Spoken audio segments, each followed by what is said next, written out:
Hey everybody, just wanted to do, I say quick video, it'll probably be a 20-minute rant by the time I get done, but just bear with me. So the title of this video is this getting harder for me to be a Beatles fan? Like honestly, because every time you turn around, they got their goddamn hands in your pockets trying to turn you upside down, shake every last coin out of your pocket. Fucking commercial. You don't got my money. You don't got my fucking money, huh? With very little value. Like, let's talk about the Anthology announcement.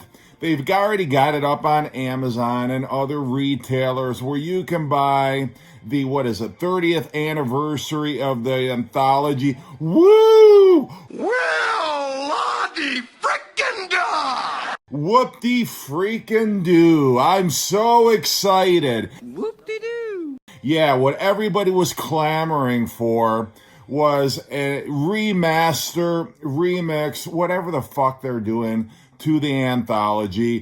Whoa!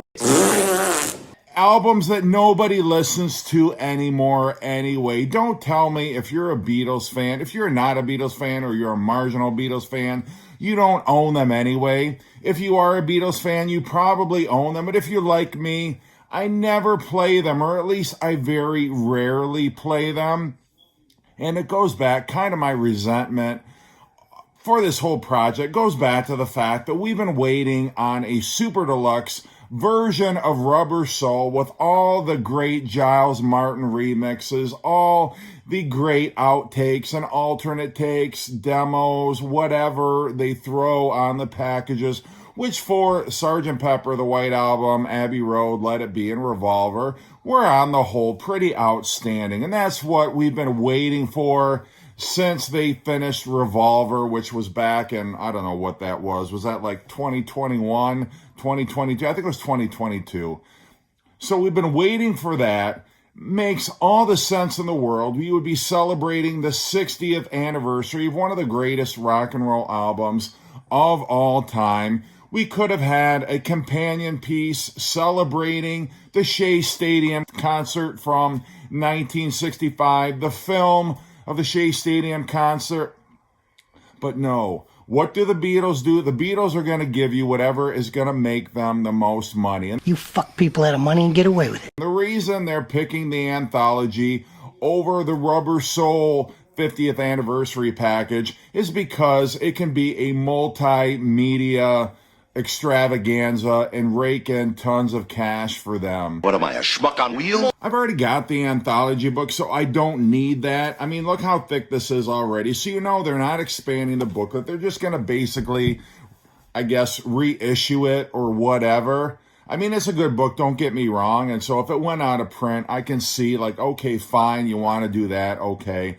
But in terms of what we're getting, okay, I own the Anthology 1, 2, and 3 on cassette, on CD, and on vinyl. Because I'm fucking stupid. So what are you giving? And I want to say, I would presume that most hardcore Beatle fans have it either on CD, 1, 2, and 3, have it either on CD, or they have it on vinyl. And so what are we getting? Like, what's new? Because I doubt I'm going to be blown away by Take 3 of Yes It Is, remixed or remastered. Like, how much better are they going to make a demo or an alternate take? And who cares anyway if we get, like, Take 7 of whatever the fuck song it is? Like, who cares the sound quality if it is, like, a remix or not? Nobody cares because most Beatle fans don't listen to that anyway, unless all you listen to is Beatle music all day long. But I find it very hard to believe that if you're a Beatle fan and you're going to put a record on, I think one of the last things you're going to reach for is one of the anthologies. And I'm not here to disparage it. I'm glad it exists because we did get a lot of cool demos and live tracks and alternate takes, even though a lot of the alternate takes were Frankenstein together in a way that didn't always make sense.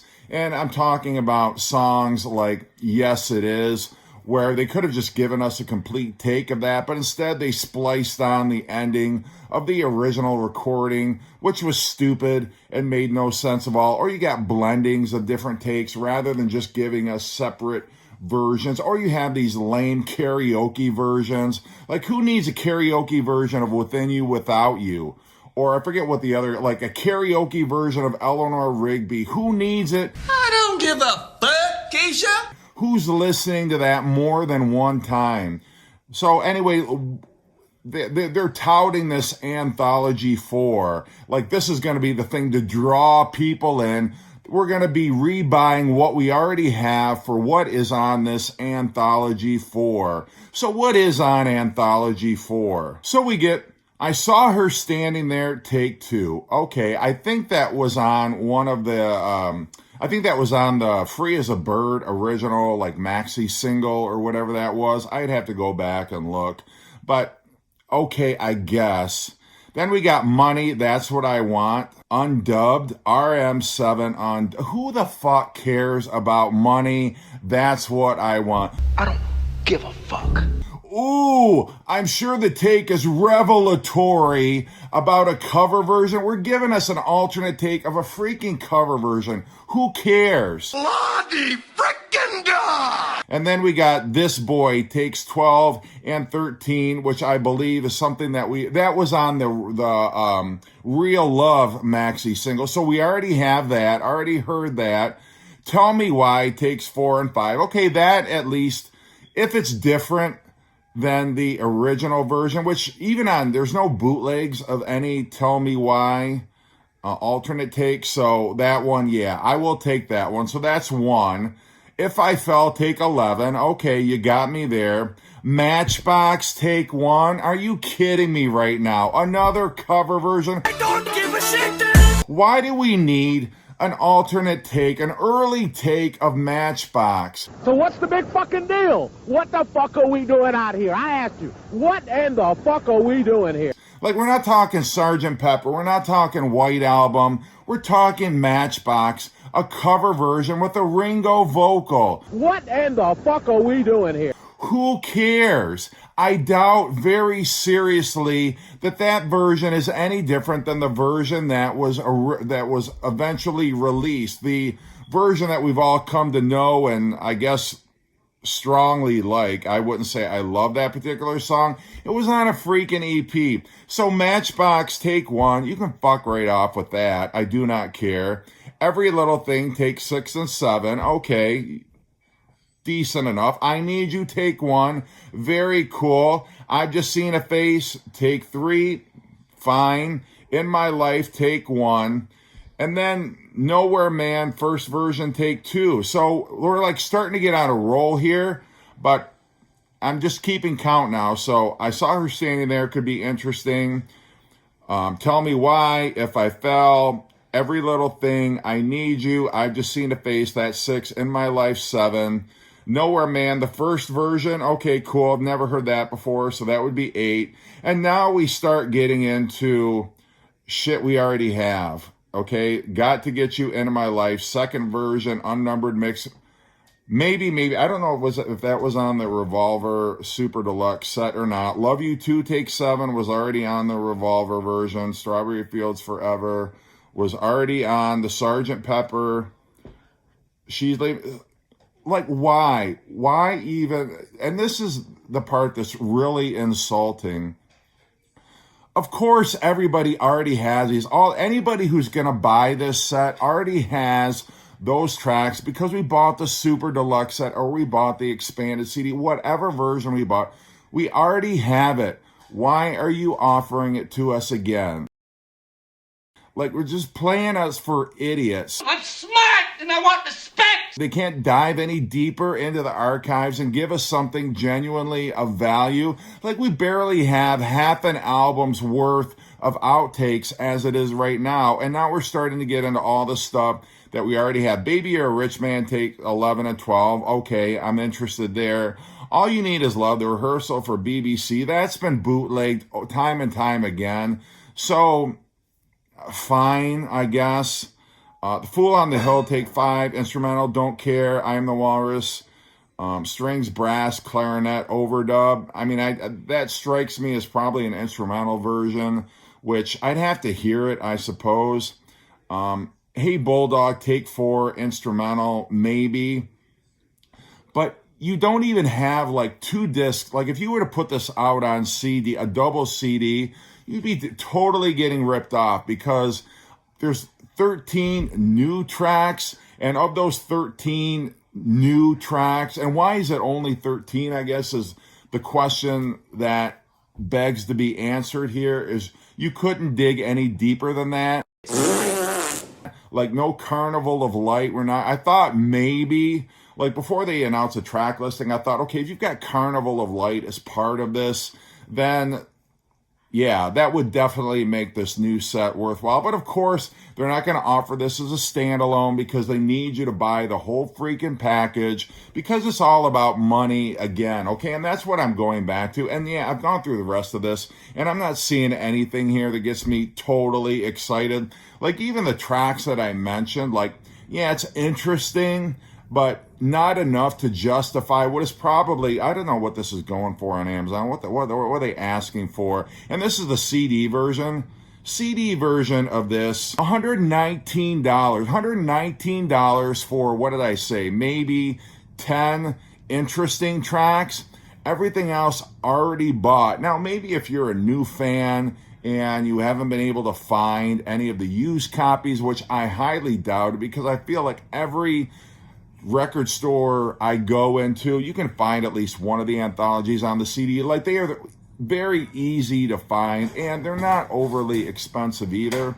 So the fact that they're charging $119 for this is just really insulting and it's a joke. Oh, but it comes in a slipcase. Great. And they also come in probably digipacks. So this slipcase, I'm sure, is going to be very narrow. You're not getting like the fat boxes like we got on the originals here. Okay, it's not going to look anything like this. Like, I'm sure for $119, honestly, you get this in the mail, you're going to laugh at how small and ridiculous this looks. For $119, 13 tracks. And I guess that's why it's getting harder and harder for me. And I have to remind myself, like, I feel like if John Lennon were still alive, he would have never let the rest of the Beatles get away with any of this. And yeah, the free as a bird, this teaser that we got for this set, I'm in the camp that, yeah, I like it 100 times better than the version that we got on the original anthology. So there is that, fine. But going back to John Lennon, I don't think we would have gotten something like this if he still would have been alive. But like, whatever, I'm not even going to get into that. But I'm just thinking in terms of, you know, I'm just tired of Paul McCartney and Ringo and Yoko and Olivia trying to shake us Beatle fans down at every opportunity, you know, doing this rug pull where, ooh, it's going to be a great expanded new anthology. And you get the track listing and it's like, oh, really?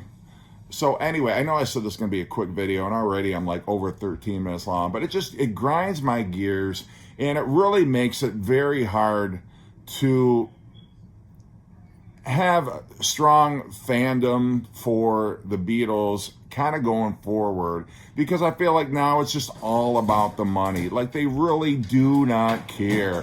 Like as far in terms of like albums that I really would have liked to have seen more outtakes from, you know, more from Rubber Soul if we ever get that 50th anniversary. Help, maybe, you know, but like those early albums, like who needs another like an alternate take of Money or Matchbox? It's so baffling to me why they selected the songs that they did when we could have seen more takes that actually, you know, from their most creative period, stuff that they maybe didn't put on Revolver, stuff that we haven't seen on Rubber Soul, some early demos, which we know exist because there are bootlegs out there of early demos.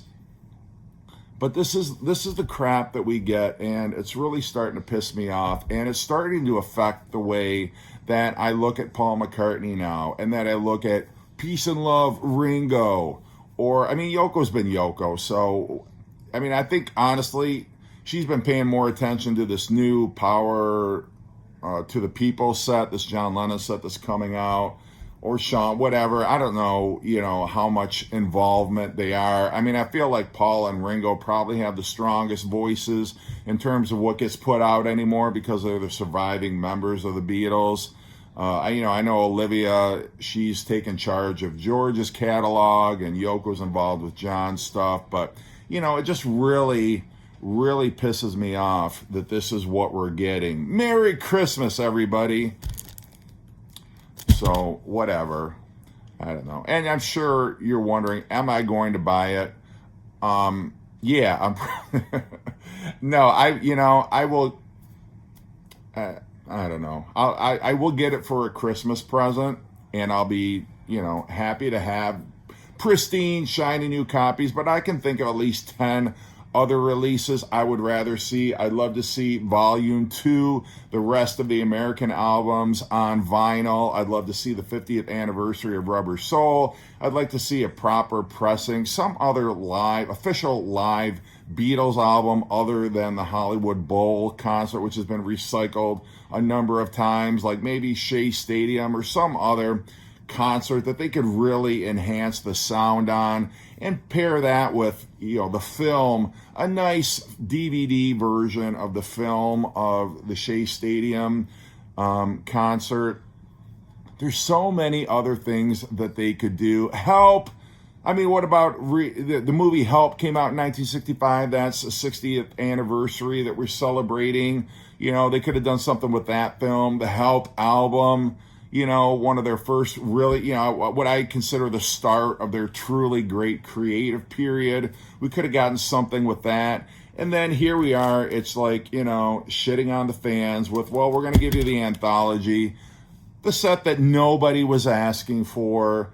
Yeah, great. They're expanding the film. We're going to get it on Disney Plus, and I'm sure it's going to be out on DVD, and they're going to have a full DVD, I'm sure, box set or whatever, eventually down the road when that comes out.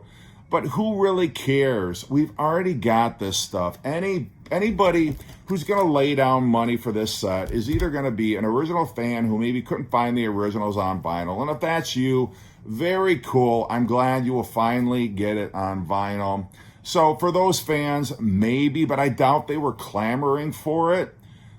But for people, by and large, the people my age, the people who have been Beatles fan for a long time, we already have this stuff.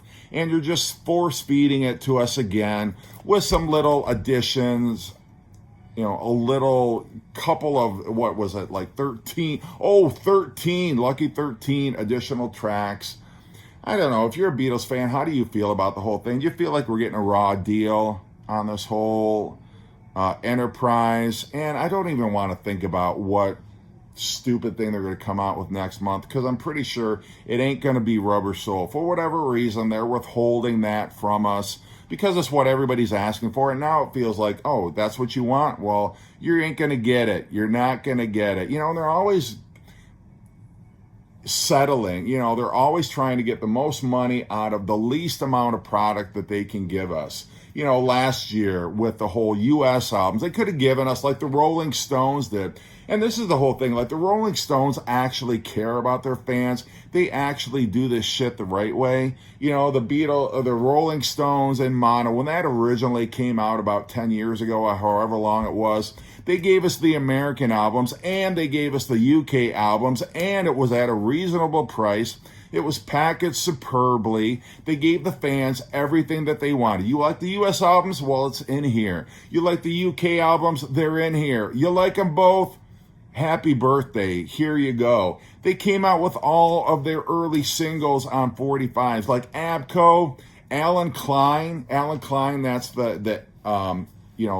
was the person who founded Abco or whatever. I never thought I would actually see the day where I'd be singing the praises of Abco and how they handled the Rolling Stones catalog. And now it's Apple that's looking like a total shill, because we could have gotten all we're asking for. Just give us the, fans were asking for. Let's have the American albums on vinyl. But, oh no, you want all the albums? Well, we'll give you just a little bit. We'll give you the 1964 albums, and we'll charge you the same price as if we were giving you all the American albums. There you go, Beatles fan. Thanks for your loyalty. Thanks for all the money you spent on all the super deluxe sets that we trotted out there, even though the Let It Be set was a huge disappointment in so many ways that I've covered in other videos. But I'm just getting tired of this. It ain't the way I wanted it! It's just going downhill. Every year it gets progressively worse. Like last year, the Red and the Blue albums, which everybody had. And yeah, the remixes on the whole were pretty impressive, but they could have done so much better with even that set. You know, like, I can't get onto too many tangents here. This has already gone over what I wanted to, but god damn it. Anyway, all right, I'm going to stop. But that's my feeling on the whole. Ooh, the new Anthology news. Big freaking deal.